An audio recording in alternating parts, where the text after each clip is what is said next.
Good morning, everybody, and welcome. I am Gail Caparella, and I know I've met a lot of you in some of our previous seminars. And this week I'm in the beautiful state of Texas. And you'll notice my hat, my purple hat.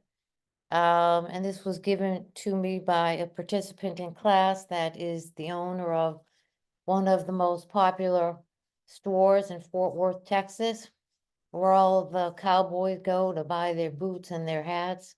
And of course, I had to get a cowboy hat. Now, the idea of wearing a cowboy hat back in Boston, where I'm from, is unheard of, but I'm going to wear that cowboy hat. So welcome to Workplace Excellence, Diversity and Inclusion. Now, some of you may have heard the term diversity, equity, and inclusion, and a very common acronym that you'll see or hear is DEI.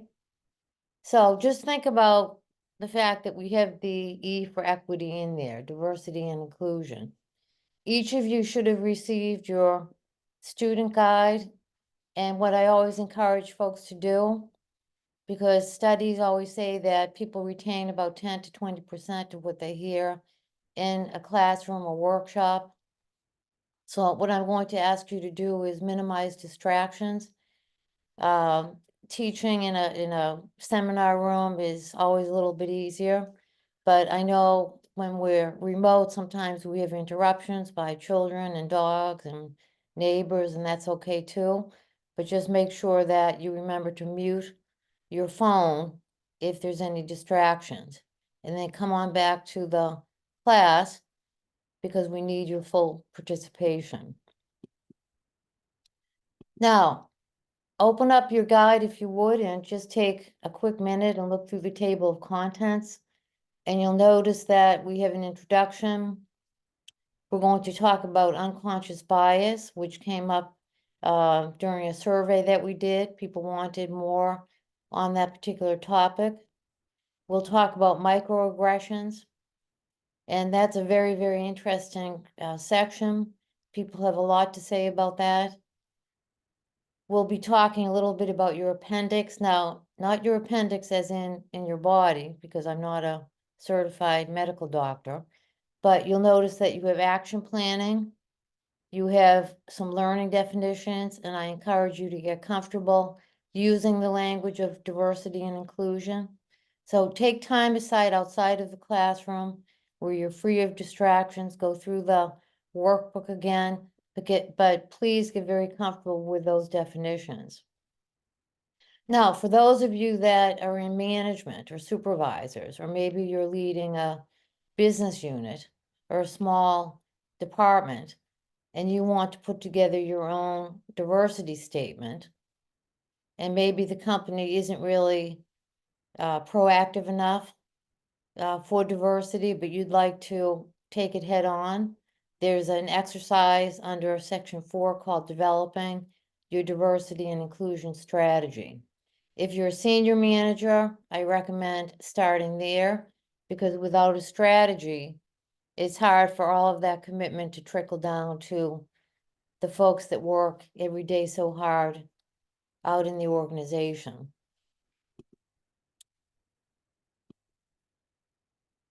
And I apologize because I went backwards somehow with our slides. Here we go. Okay, now belonging, the gateway to inclusion. Now, when we think about inclusion, it doesn't just include race or ethnicity. We're thinking about race and ethnicity, we're thinking about abilities. And when we think about the word disability, I like to use the word abilities, because no matter what who you are as a person, whether you have a different ability, you are important to an organization. We'll talk a little bit about age. That's a common category of discrimination. I'm over 30 years of age. I don't mind saying that. I always say, where did time go? But I know that when I think about my age, people say, gee, you don't look your age, but I can see discrimination sometimes when I'm meeting with a client or I'm teaching a seminar. I may have someone that's 25 years old, And they may say, gee, when did you graduate from college, Gail? You know, just in a curious way as a question. And I'll say 1992. And right off the bat, I know what they're thinking. Oh my gosh, I'm 25. What does she know about the topic? But that's an important category. Okay, veterans. And thank you for those that are out there as veterans.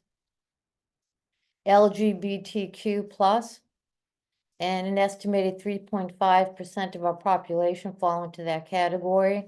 And then, of course, there's immigration, very, very important. For example, in Massachusetts, we have what's known as a sanctuary program, where we have people coming into Massachusetts, they're protected. And excuse my phone, I should have put that on silent. But we have a lot of people coming in from the Dominican Republic. We have some wonderful programs set up for them. We have English as a second language. We have a lot of companies that are sponsors.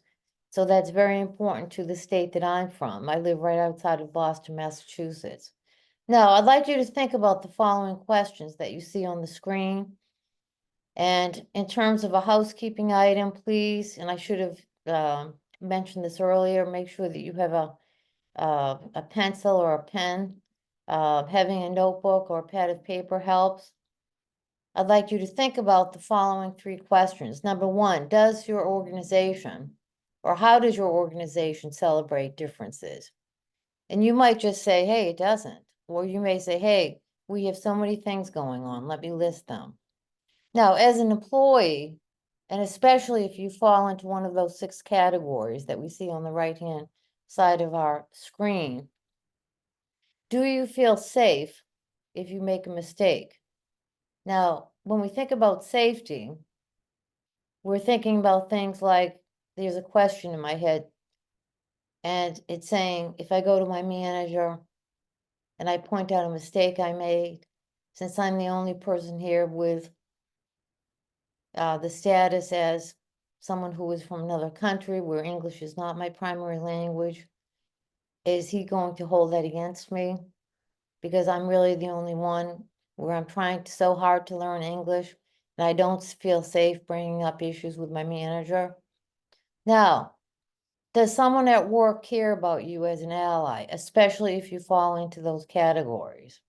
Even if you don't fall into those categories, do you have someone at work that you can go to that you feel can be authentic and honest with you? Because you may think, gee, before I approach my manager, I really need to talk to John. He's always been supportive. He's my ally. He's my go-to. He's my sponsor. So take about 3 minutes and jot down your thoughts. I was going to play a little music, but we'll let you suffer in silence, as someone said. No, really, this is a great exercise. Just jot down your thoughts. And then what we're going to do in the middle of the session is we're going to pair up and share our thoughts about what's happening in our own companies regarding inclusion and diversity. Okay, let's take a look at our next slide. Now, we have a table of contents. And let me just do a quick check. Because for some reason I'm using Keynote, and with Keynote, sometimes it goes backwards, which is upsetting. Okay, there we go. Okay, now let's take a look at section 1. You'll notice the sections have big numbers, so there's a number 1. And if you'll notice, our introduction says there is nothing more fundamental to human performance than how we see and treat one another or each other as human beings. And really think about that. Both at work and outside of work, do we really treat each other as a true human being? And I know that doesn't count when you're driving, because I know when I'm driving, I wonder if people really do see you as a human being. People are racing to get home. People are racing to get to work. Now, in this section, we'll talk about the case for diversity and inclusion, why it's so important for an organization. we're going to together build and inspire a culture of belonging, even if you're not a manager. Okay, you can do this from the bottom up. Change often starts from the bottom up in an organization. It's not always top down. We're going to talk about unconscious bias and what is the impact on both your colleague and the company as a whole. You're also going to gain insight into your own potential barriers and to develop strategies to overcome those barriers. So think about, do you fall into one of those 6 categories? If not, that's okay. But what do you feel as potential barriers? And how do you overcome those barriers? As being treated as an equal in the organization. Fair equity. We're going to talk about increasing your awareness about what's called a microaggression. And I learned a lot about myself because I was brought up by Italian grandparents. And my grandparents came here from Italy. And in Boston, you would have the Italian neighborhood, you would have the people that were from Poland in one neighborhood. And I had a friend that was from Poland, and I can remember coming home and my grandmother would ask, "Did they feed you? Are they clean?" Thinking, and what she was thinking is, oh, the Polish people aren't as clean as the Italians. So we have these little visuals that kind of get stuck in our brains, and we don't realize that those come across sometimes as what's known as a microaggression, meaning we say something, we're not really aimed at harming the person, but it ends up offending the person. And we do it in kind of an unconscious way. It's not intentional. And then we're going to define key diversity-related concepts and issues. Now, what I like to do is not make a program a lecture. So I'm going to ask for your full participation. Anything that's said remains within the confines of our classroom, and I ask for confidentiality. Now, take a look at the screen and in your workbook in terms of how we define diversity.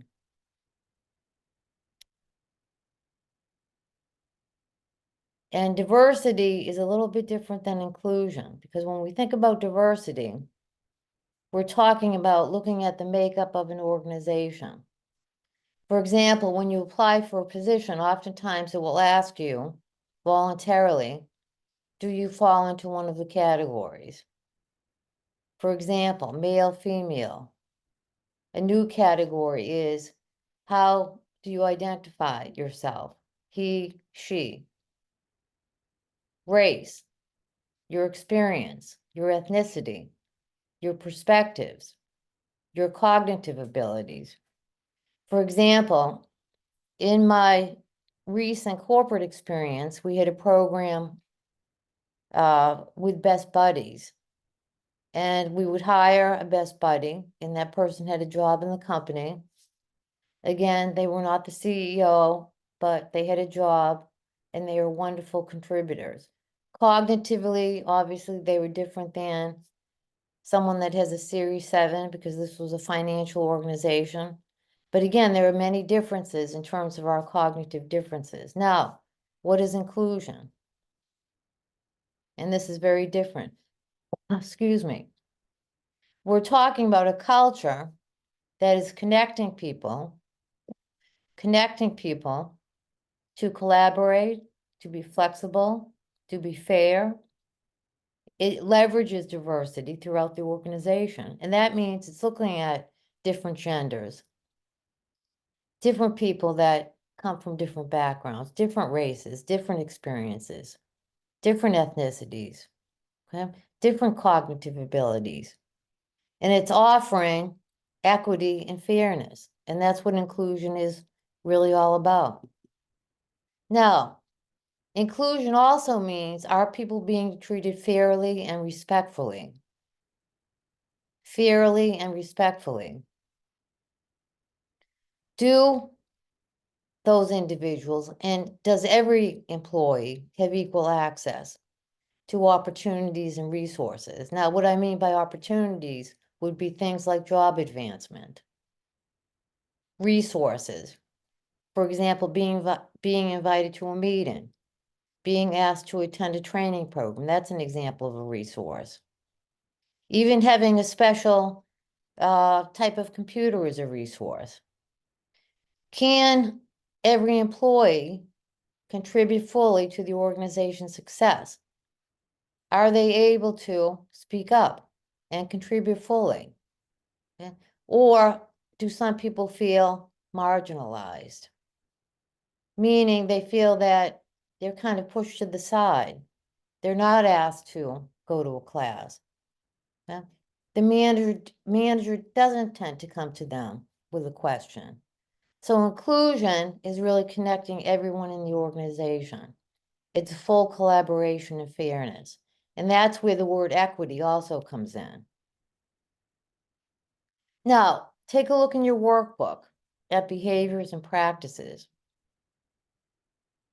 Because what we're going to do is equip you as an employee and a manager with tools to create and nurture an inclusive organizational culture.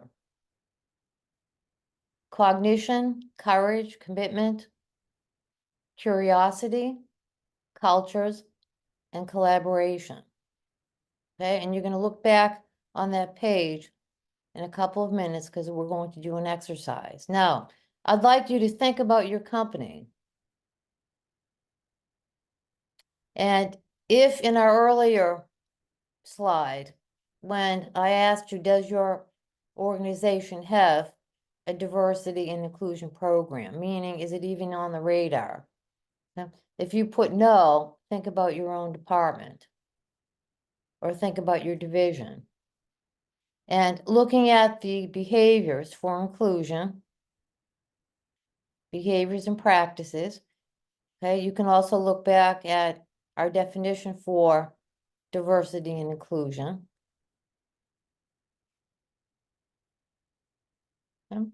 Write down 3 examples in your organization that support or detract from inclusion and diversity. Again, this will not leave the confines of our classroom. If you're from the same company, and oftentimes it's common when you join a seminar, especially a live seminar, as soon as you see someone from your company that you know, you sit beside that person. As a seminar leader, what I like to do is mix people up so that you're meeting people from different companies. And that way people feel much more comfortable being honest if they have a thought about their own company. And they're kind of shy about letting their colleague hear their honest feedback.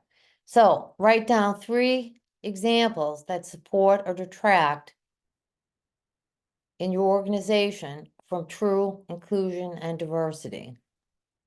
Okay, and we'll take 3 minutes for this exercise. And be honest and be authentic. And you don't even have to write down a manager's name, okay? If it's going great and there's things that support, write them down. If you see things that pull from inclusion and diversity in the organization, write those down.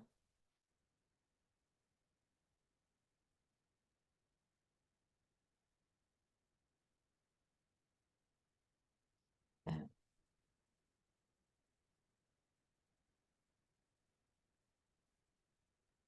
And in a moment, I'm going to grab my whiteboard and ask you to share, if you would, some of your examples. Now, I'm not going to go over this, but what I like to do, and I think this is important as an employee, even if you're not in human resources, I teach a class called Employment Law for employees. It's important that you understand the laws of employment. And it's a feather in my cap at the end of a seminar when people come up to me and they'll say, gee, I thought this would be really boring to learn about employment law. But it's important for you to understand the timeline in terms of when did equality really happen? When did civil rights really happen? Okay. I have a disability. When did folks in my category, if we want to talk about that, and I don't like using the word category, but when do people with my abilities get included in the workforce? Because it only happened in 1990. Okay, so read through that section on employment law, very interesting. It's also important to know your rights in an organization as an employee. Don't just rely upon human resources, understand the history of employment law. Okay. Now, what I'm going to do is take a minute, I'm going to grab my whiteboard, and I'm going to ask for your responses, and you do not have to share the company that you're from, but we're going to jump back to the slide where I asked you to jot down examples that support or detract from inclusion and diversity.